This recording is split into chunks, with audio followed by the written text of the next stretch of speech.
आप देख रहे हैं जय भारत टीवी। इस वक्त उत्तराखंड में मौसम जरा डगमगाया हुआ है। बारिश हो रही है, तापमान में गिरावट है, थोड़ा ठंडा मौसम है, लेकिन राजनीति ठंडी नहीं हो रही क्योंकि कर्नाटक में बजरंगबली का एक मुद्दा लेकर बीजेपी आ गई है। चूँकि कांग्रेस ने अपने घोषणा पत्र में बजरंग दल जैसे संगठन को न केवल पीएफआई के समकक्ष खड़ा कर दिया, बल्कि ये भी कहा कि अगर सत्ता में कांग्रेस वहाँ आती है तो बजरंग दल को बैन किया जाएगा।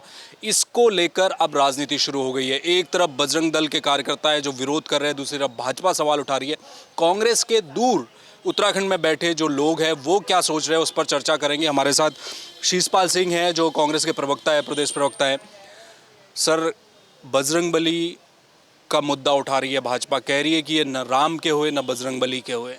देखिए, भारतीय जनता पार्टी राम की केवल बात करती है, लेकिन भगवान राम के आदर्शों पर चलती कहाँ है। माता सीता और भगवान राम का जो जीवन चरित्र है, राहुल गांधी पहले ही कह चुके हैं कि हमारे समाज में परंपरा सिया राम बोलने की है, जय बजरंगबली हनुमान बोलने की है। और अब भारतीय जनता पार्टी एक अराजक संगठन को जो है उसकी तुलना जो है बजरंगबली हनुमान से कर रही है, तो बजरंगबली का भी अपमान है, भगवान राम के आदर्शों का अपमान है। जो भी संगठन समाज में वैमनस्यता पैदा करते हैं, उपद्रव खड़ा करते हैं, जो समाज के लिए खतरा है, वो कोई भी संगठन उनको उन पर प्रतिबंध लगना ही चाहिए। और उनकी तुलना जो है हमारे जो प्रेरणा स्रोत हैं, हमारे समाज के जो आदर्श हैं, भगवान राम हैं या बजरंगबली हनुमान है, उनसे उनकी तुलना किया जाना निश्चित तौर पर अमर्यादित है, गलत है। इसके लिए भारतीय जनता पार्टी को देश की जनता से माफ़ी मांगनी चाहिए।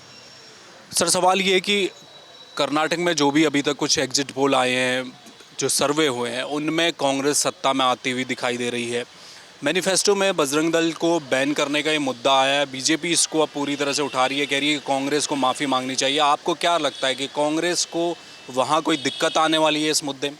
नहीं, कांग्रेस पार्टी आप देखिए कि समाज के लिए लड़ने वाली पार्टी है, बेरोजगारों के लिए लड़ने वाली पार्टी है, गरीब के साथ और मजलूम के साथ खड़ी हुई पार्टी अगर कोई नजर आती है तो कांग्रेस पार्टी है। कांग्रेस पार्टी जो जनहित के मुद्दे हैं उन पर वहां चुनाव लड़ ली, और भारतीय जनता पार्टी कर्नाटक के चुनाव से इस समय दौड़ से ही बाहर है। इसलिए भारतीय जनता पार्टी बौखलाहट में इस प्रकार की बात वहां कर रही है। कर्नाटक की जनता भली भांति जानती है कि समाज में जो भी वैमनस्य पैदा करेगा, चाहे वो कोई भी संगठन हो, अगर उसके खिलाफ प्रतिबंध की बात वहाँ पर की गई तो कुछ भी गलत नहीं है।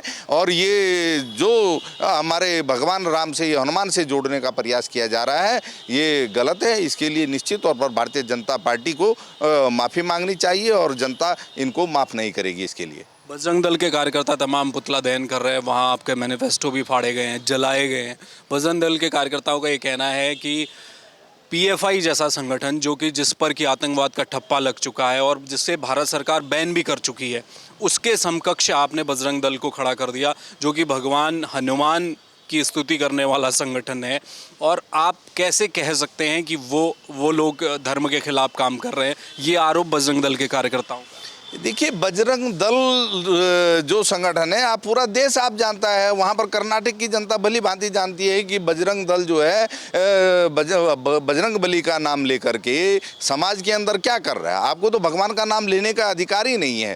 भगवान केवल बजरंग दल के लोगों के थोड़ा ही ना है। बजरंग बली तो संपूर्ण समाज के हैं। उनको मानने वाले अनुयायियों की संख्या तो हिंदू समाज में भी और हिंदू समाज से बाहर के लोग भी बजरंग बली के आदर्शों पर चलते हैं। आप कोई संगठन कैसे जो है उसका पूरा प्रतिनिधि संगठन हो सकता है? ये तो एक धर्म की ठेकेदारी वाली बात हो गई है। अगर आप बेरोजगारों के लिए लड़ते हुए कभी बजरंग दल के लोग आप देखे होंगे, आप अगर गरीब के लिए, झुग्गी झोपड़ी के लिए, बिजली पानी के लिए लड़ते हुए कभी आप बजरंग दल के लोग दिखाई दिए हों तो आप कह सकते हैं कि वो समाज हित के लिए काम करने वाले लोग हैं। आप केवल समाज में वैमनस्यता के लिए जो है बजरंग बली के नाम का दुरुपयोग कर रहे हैं। निश्चित तौर पर यह गलत है, कानूनन गलत है। तो आप भी एक अराजकता अगर पैदा करते हैं समाज के अंदर तो इसको स्वीकार नहीं किया जा सकता। देखिए, जो संविधान के विपरीत काम करेगा, वो चाहे कोई भी संगठन हो, उसके खिलाफ संविधान के अनुसार कार्रवाई होगी। इसमें कोई गलत क्या है? बिल्कुल। तो देखिए, कांग्रेस का साफ ये कहना है कि बजरंग दल पर बैन की बात है, इसलिए है क्योंकि जिस तरह की गतिविधियों में बजरंग दल कर्नाटक के भीतर है, उसे देखते हुए मैनिफेस्टो में फैसला लिया गया है।